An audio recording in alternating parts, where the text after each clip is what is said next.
Oke, mungkin sebelumnya sarankan semua ya.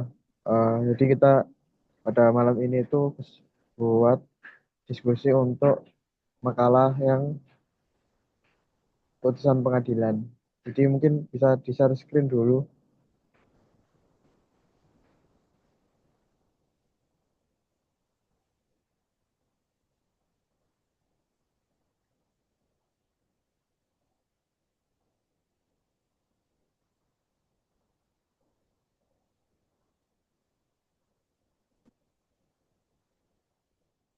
Kelihatan nggak share screen-nya? Ya, jadi kelihatan ini kan nanti kan dibagi kesimpulan dan solusi. Jadi mungkin bisa dibagi langsung aja.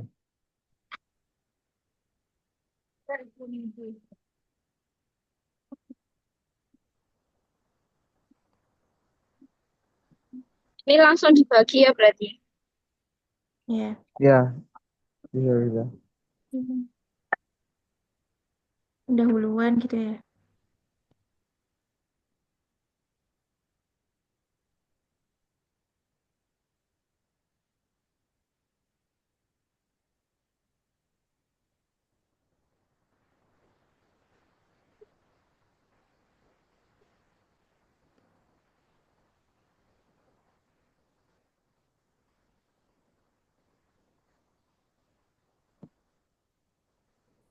Suara kok kedengeran gak, Rek? Kedengaran, aman.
Aduh, ini kok aneh banget.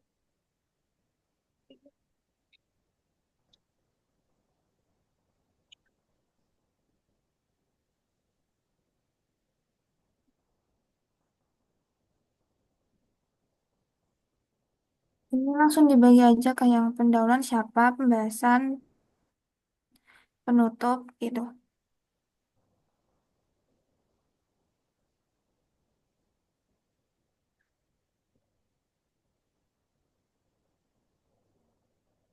Boleh dibagi.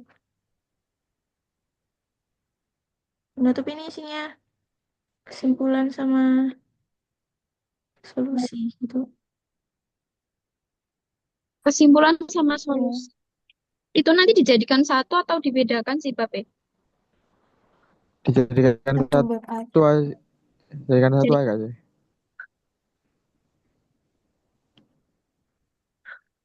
Ya mungkin bisa langsung di ini ya, satu-satu di apa diisi.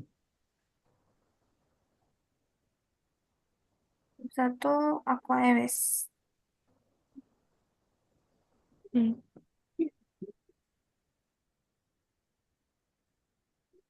Ini suara kok kedengeran nggak kalau gini? Kedengeran? Kedengeran ya? Oke oke. Ya. Kalau misal Kedengaran.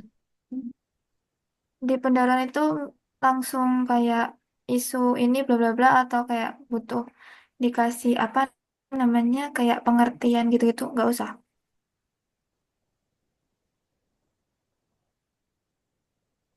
Nah, langsung nggak sih apa kayak isu Langsung mengenai ya nggak apa-apa Kak sih. iya Terus Benar. untuk isinya apa pembahasannya? Hmm, tinjauan kasus, Iya, tinjauan kasus faktor. oh, Hmm, faktor-faktor, terus Kepastian, apa lagi ya? kepastian hukum. Ya, kepastian hukum sama dilema penegakan hukum.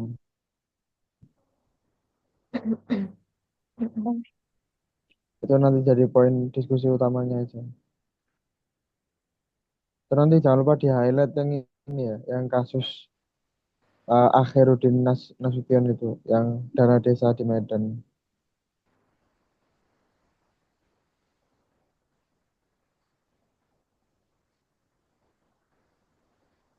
Itu langsung bisa diakses ya, Rek. hmm, Untuk Gimana? bisa diakses untuk Gidocs-nya. Iya. Terus Intinya kalau menurut kalian nih, untuk eh kan ini pendahuluan kita tentang sistem peradilan dan pidana. Menurut kalian untuk sistem peradilan pidana di Indonesia itu udah cukup apa belum? belum. Melihat dari banyaknya kasus sih kayaknya kurang ya. Iya sih. Soalnya kadang apa ya, kalau di sistem Indonesia itu eh masih banyak yang kurang. Salah satunya itu legisme yang di mana itu mereka itu terlalu berfokus pada undang-undang gitu. Jadi terlalu kaku dalam mengambil keputusan yang tepat. Sehingga kadang itu kan beberapa orang itu kan melakukan suatu tindak pidana itu pasti kan ada alasan atau sebab akibatnya loh. Ada sebabnya. Lah kadang itu perilaku legisme itu masih ada gitu dalam suatu proses pengadilan di mana para hakim, hakim dan jaksa itu langsung menuntut kepada pelaku ataupun korban itu sesuai dengan hukum yang berlaku tanpa adanya proses logika gitu, proses apa ya, analisa terlebih dahulu, sehingga kadang itu eh, hukumannya itu tidak sesuai, kadang bisa lebih ringan, kadang bisa lebih berat karena terlalu kaku itu. Jadi legisme itu kadang masih menjadi apa ya, hambatan dalam penegakan hukum yang sesuai di Indonesia. Terus kadang itu fungsi hukum sebagai alat penyelesaian konflik itu masih kurang dan sering tidak tercapai, sehingga itu bisa Kan itu juga apa yang Akhiruddin itu kan belum tentu tersangka utama kan. Jadi tidak ada penyelidikan secara mendalam gitu terkait pelaku utamanya. Sehingga Akhiruddin itu dijadikan tersangka ya. ya itu juga soalnya kan apa ya, kadang ya itu tadi, kadang kalau udah di Indonesia itu salah satu yang kurang itu kadang kalau misalkan suatu kasus itu sudah nemu pelakunya, meskipun bisa jadi pelakunya lebih dari satu orang, kadang itu dikasihnya itu langsung dihentikan. Pokoknya udah ada yang salah gitu. Apa ya? Ya udah, berarti kasusnya selesai. Pokoknya ada yang disalahkan, ada yang Hmm, dijatuhi hukuman, udah selesai. Padahal kan setiap kasus itu kan ada kemungkinan untuk pelakunya kan lebih dari satu orang. Nah itu iya. kadang yang menjadi PR lah buat sistem peradilan di Indonesia ini. Apalagi kalau korupsi. Korupsi itu pastinya itu kemungkinan lebih dari satu orang karena melihat dari apa ya, apalagi kalau dana-dana pemerintah ya, maksudnya dana-dana ini kan di PMBD yang pemberdayaan masyarakat dan desa itu kan pasti banyak apa stakeholder-stakeholder yang tahu informasi mengenai dana ini, sehingga kalau misalkan orang yang korupsi cuma satu orang bakalan susah, sehingga pasti mereka itu apa ya, saling kerjasama gitu loh untuk memanipulasi data eh, pendanaan ini sehingga mereka bisa apa ya ngambil keuntungan di situ korupsi. Kan ini kan kasus itu kan ini kan mengambil dana desa sebesar berapa 18% dari total 75 desa. Padahal juga kan kalau dikorupsi itu bisa dimanfaatkan untuk pembangunan desa dan juga bantuan-bantuan untuk Ya masyarakat itu. gitu kan. Karena kenapa kok korupsi itu tidak hanya apa ya masalah mengembalikan uangnya aja, tapi karena eh, mereka itu nggak hanya merugikan secara finansial, tapi juga merugikan secara waktu dan juga kesempatan gitu. Soalnya kalau misalkan dana desa tadi yang dibilang Mas Ahmad itu nggak dikorupsi, itu bisa buat banyak hal, bisa untuk perbaikan jalan, bisa untuk santunan orang-orang yang tidak mampu, bansos dan lain sebagainya. Sehingga ketika dikorupsi itu tidak hanya rugi secara finansial, namun juga rugi secara juga kesempatan untuk menjalankan sebuah proyek gitu, proyek desa ataupun hal-hal lain yang bisa menyejahterakan masyarakat gitu. Sehingga betul ketika ada orang yang korupsi seharusnya nggak hanya menggantikan secara material atau secara uang, namun juga harus dikasih hukuman biar jerah. Hukumannya bisa jadi denda ataupun di penjara itu. Soalnya kan kalau di Indonesia itu ya menurut saya, menurut kita kan apa ya, hukumnya itu masih terlalu tumpul ke atas gitu. Semakin tinggi jabatan itu semakin hukum itu nggak terlalu apa ya, nggak terlalu kuat untuk mengadili. Padahal kan seharusnya hukum itu ya tajam ke atas juga tajam ke bawah gitu. Nggak hanya tajam ke bawah aja. Yang lain gimana? Terus itu loh, kalau misalnya kayak gini tuh termasuk korupsi enggak sih? Atau beda ya? Kayak daftar polisi, nyogok, itu termasuk korupsi atau beda? Eh, Kalau itu sih masuk salah satu apa ya, yang ya itu masuk ini deh suap kan, suap, suap itu salah satu ya, Suap. salah satu temennya korupsi lah.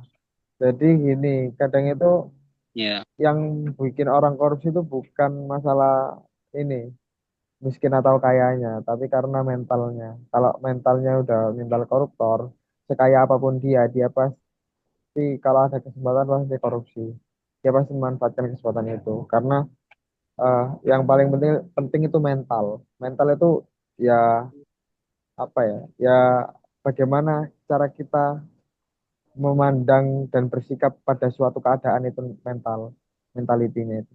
Nah, kadang itu kalau kita sebagai mahasiswa meskipun ya itulah kalau kita keluar-keluar anti korupsi, tapi kalau kita sendirinya pas di organisasi itu kadang memanipulasi data atau manipulasi sesuatu yang seharusnya nggak dimanipulasi itu bisa apa ya, memunculkan mental-mental koruptor itu, mental-mental manipulatif itu, sehingga jangan sampai kita nanti eh, anti korupsi secara lisan, tapi ternyata kita sendiri itu secara nggak langsung melakukan hal-hal yang membuat kita itu Terjerumus. apa ya terjerumus di mental Hmm. koruptor itu. Oh iya, terus ini kan nanti kita bahas tentang ini kan, yang di Medan itu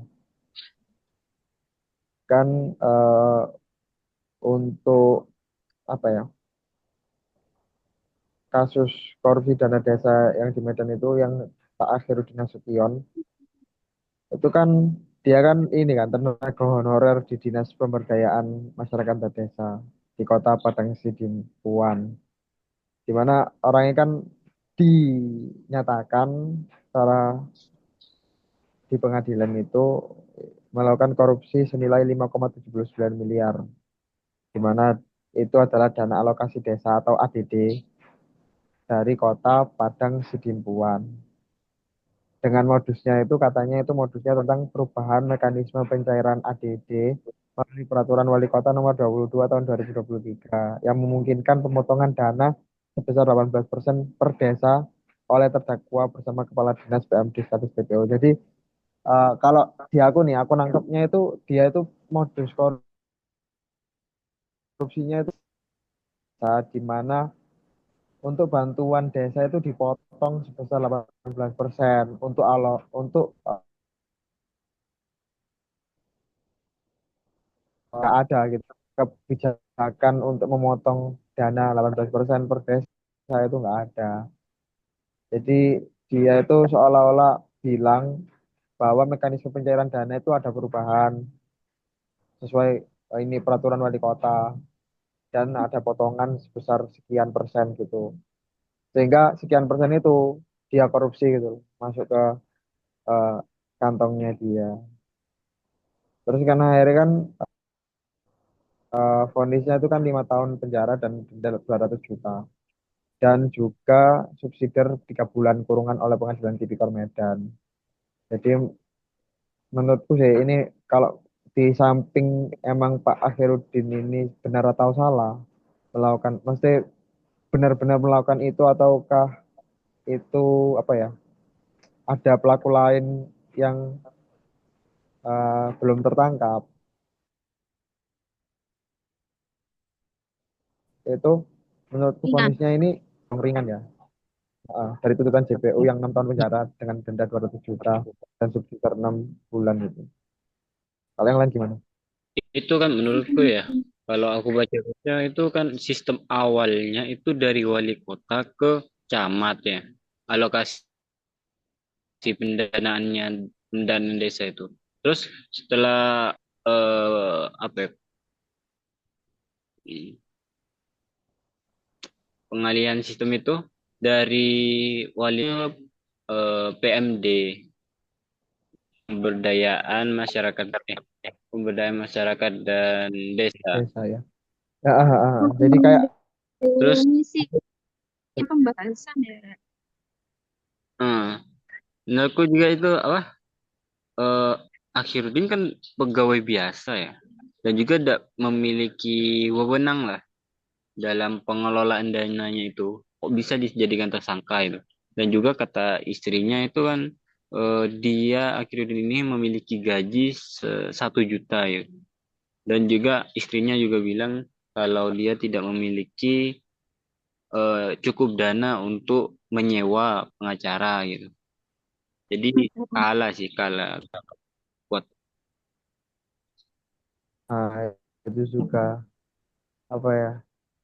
Salah satu PR di apa ya? Di hukum Indonesia itu, di mana kadang itu masih banyak manipulasi-manipulasi oleh hakim gitu loh. Padahal ya kadang itu tersangka itu belum tentu itu tersangkanya Iya. gitu loh.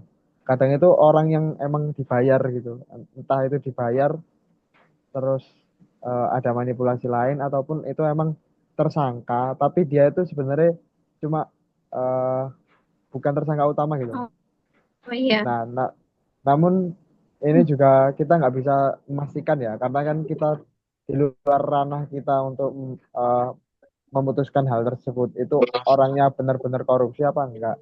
Tapi kalau secara apa ya, secara hukum itu menurutku untuk misalkan terlepas dia benar apa enggaknya itu kan eh, dengan vonisnya itu masih terlalu ringan gitu loh.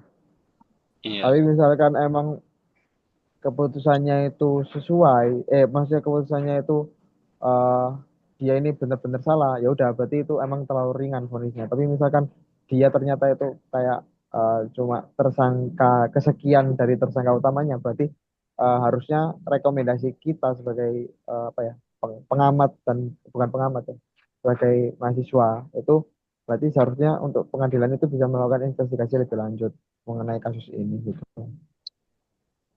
Ya, sama mungkin kan eh, Akhirudin kan nggak bisa nyewa buat pengacara gitu kan. Itu seharusnya juga menjadi eh, PR sih buat Indonesia juga biar memperkuat peran lembaga bantuan gitu agar semua terdakwa itu nggak mandang itu ya apa dari kalau semua kalangan itu bisa Tadi sosial. bisa memiliki hak yang sama gitu loh dalam pembelaan gitu. Iya,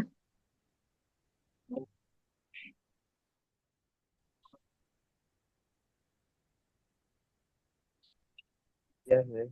Itu kadang sambil nyari itu ya, apa, referensi. dapusnya buat dari jurnal-jurnal gitu. Iya, iya, benar. Itu juga aku herannya kan Indonesia merupakan negara apa ya negara hukum itu dalam pasal 1 ayat 3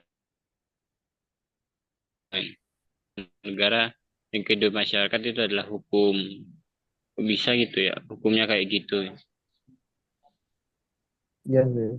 Hmm, Harusnya sebagai negara hukum itu berarti kan apa ya hukumnya itu harus merata dan tidak pandang bulu gak sih? Karena kan itu harus sesuai dengan amanat undang-undang ya kan dan juga ya poin dari Pancasila gitu, keadilan bagi seluruh rakyat Indonesia. Kalau misalkan hukumnya aja belum kuat dan belum merata dan belum objektif dan masih bisa dimanipulasi, bagaimana nanti keadaan masyarakat dan rakyat Indonesia gitu loh. Padahal kan kita nih secara gamblang bilang bahwa Indonesia itu negara hukum, di mana hukum itu bisa menjadi apa ya, acuan untuk menentukan keadilan gitu, untuk mengadili semua permasalahan, ya menyelesaikan pemecah masalah gitu loh. Tapi malah ternyata hukum itu bisa jadi senjata makan tuan yang harusnya itu jadi pemecah masalah malah bisa menimbulkan masalah baru gitu. Itu yang bahaya itu. Kan kadang itu putusan pengadilan itu kalau nggak diterima oleh masyarakat itu kan malah jadi masalah baru. Kok gini, kok keputusannya kak nggak tepat, nggak kurang adil dan lain sebagainya. Malah jadi masalah baru. ya Itulah harus apa ya menyerang atau mengadili tanpa pandang bulu gitu. Kalau kalau emang negara Indonesia itu negara Setuju, setuju. Suaraku yang sebelum-sebelumnya kedengeran, kedengaran sih. takut takut ada yang mengganggu. Aman, aman, aman. Terus kan ini kan untuk pelanggaran pasal yang korupsi ini kan pasal 2 ayat 1, kemudian pasal 18 ayat 1 tentang ini pemberantasan tindak pidana korupsi. Ya itu sih kalau pasal-pasalnya ya. Kalau pasal ini nanti kita kutipnya itu harus sesuai ya, nggak bisa diundang gitu. Undang-undang itu harus sesuai dengan apa yang diketik. Karena apa yang dijelaskan di undang-undang ini salah dikit aja, itu udah beda makna gitu. Salah atau atau ayat di undang-undang, pasal-pasal di undang-undang kita harus sesuai sama undang-undang. Karena nanti biar maknanya itu sesuai, nggak ada bias makna gitu.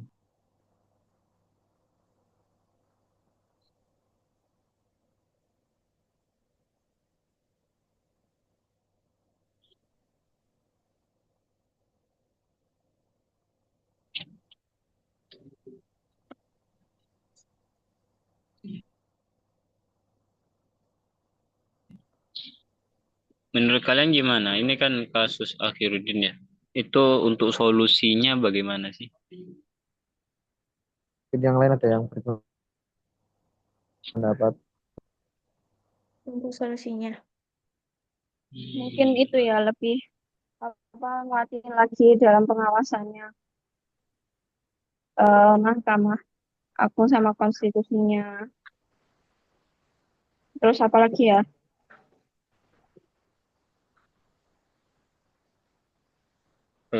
itu lagi apa ya, kayak peningkatan itu kepada tersangka utamanya ini kan, Oh atau ya, bisa pengadilan itu melakukan penyelidikan lebih mendalam gitu untuk terkait kasus Akhirudin ini.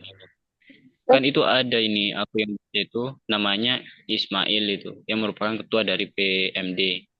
Nah, itu sedang dalam status DPO atau dalam pencarian orang gitu. Hmm. Ya, ya, gitu. Berarti untuk kondisi terus dari proses hukum itu juga harus terbuka nggak sih? Harus iya, transparansi iya, juga. heeh.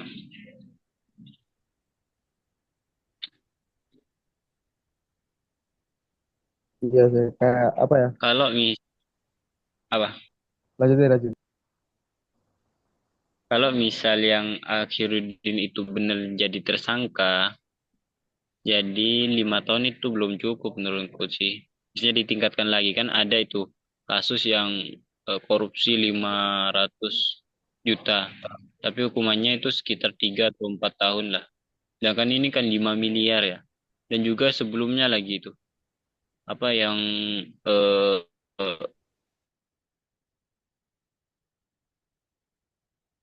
yang hukum 5-6 tahun kan awalnya. Terus ganti hakim divonis 20 tahun. Nah, untuk yang Akhirudin ini menurutku harus ditambahkan hukumannya kalau benar-benar terbukti, dan juga untuk apa ya, eh,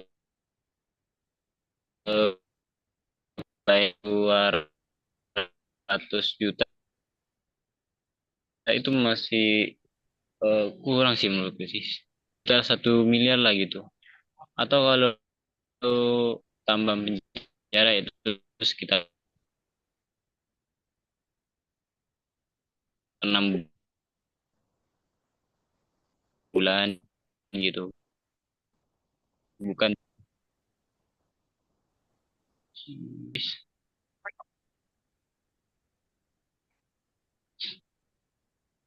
Tadi ke out ya, maafin, Oke, Oke, oke, aman, aman. ya, Ya, nggak apa-apa kok. maafin ya. lanjut. Gimana Ya, lanjut. kalian? Gimana? Eh, Ini kan udah sampai solusi ya. Terus kalau misal apa namanya eh, hukum di Indonesia itu harus dibuat kayak lebih kuat sama lebih adil gitu, bisa nggak sih? Kayak kan itu tadi kita ambil beritanya kan dia cuma divonis 5 tahun penjara ya. Nah, dengan kerugian yang sebesar itu, di mana kerugiannya kan pendidikan terus infrastruktur itu kayak kurang. Iya sih, kalau misalkan vonisnya itu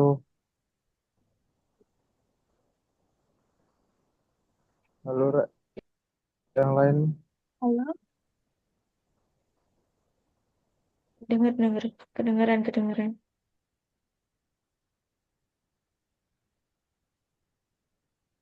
kalau misalkan vonisnya itu tadi yang dikatakan Mas Ahmad itu kan 5 tahun itu terlalu dikit,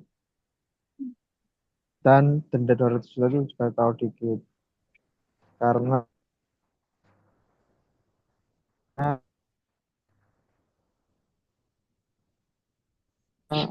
kerugian yang tadi Harvey Mas itu kan ganti hakim, ganti hukuman, ya ganti hukuman. Soalnya apa ya, kadang itu kekuasaan kehakiman itu di Indonesia itu masih belum merdeka gitu loh, kayak masih bisa di dibeli untuk setiap putusannya, sehingga seharusnya itu seorang hakim itu merdeka dan penegakan hukum itu konsisten oleh lembaga-lembaga hukum kayak KPK, kepolisian, kejaksaan itu memegang peran yang krusial kan, sehingga mereka itu harusnya itu konsisten dan berdiri sendiri tanpa bisa disuap dan lain sebagainya. Peran komisi sebagai pengawas dem itu harus lebih ditekankan lagi. Ini Eh, kurang berapa menit ini? Aman kah? Saya bentar. Tak Eh, tak share untuk screen lagi ya. itu Share apa? screen-nya, share screen-nya, Rek. Oh iya, share screen-nya hilang Iya, ini.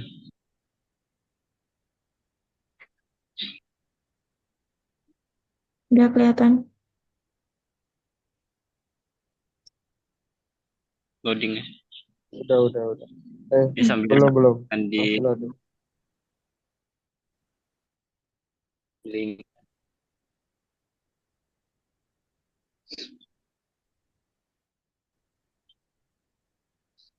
Oke, udah kelihatan.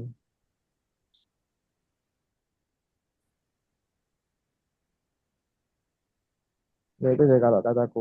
Eh, jadi di Indonesia itu perlunya kepastian hukum itu karena pertama tadi negara Indonesia itu negara hukum. Terus salah satu caranya itu hukum itu perlu akses yang jelas. Terus harus diterapkan secara konsisten tanpa pandang bulu. Terus kekuasaan kehakiman itu harus merdeka. Dan semua lembaga hukum itu harus konsisten dan steril. Terus komisi yudisial itu perlu ditingkatkan dan diaktifkan sama pedoman pemidanaan itu harus lebih jelas untuk apa ya untuk menangani kasus korupsi gitu ya. Kalau kesimpulan dari aku ya dan solusi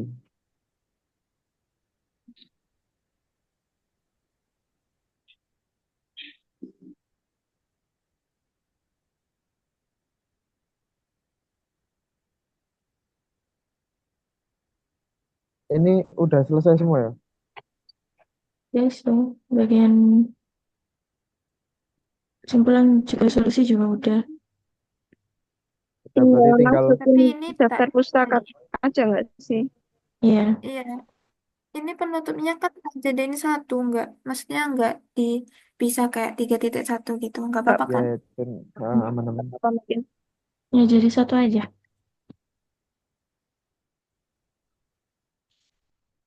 Oke, berarti udah ya tinggal dapus doang ya. Iya.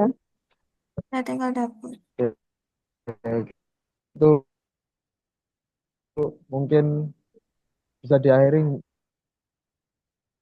ini di sini ya. Ini tak end dulu ya Iya. Eh, layarnya. Ya bisa. bisa. Oke. Oh ya, eh, terima kasih kepada teman-teman ya untuk menyempatkan waktunya eh, untuk diskusi pada malam hari ini. Sekian dari saya. Terima kasih. Assalamualaikum warahmatullahi wabarakatuh. Salam Waalaikumsalam. warahmatullahi Terima wabarakatuh. kasih ya semua. Terima kasih.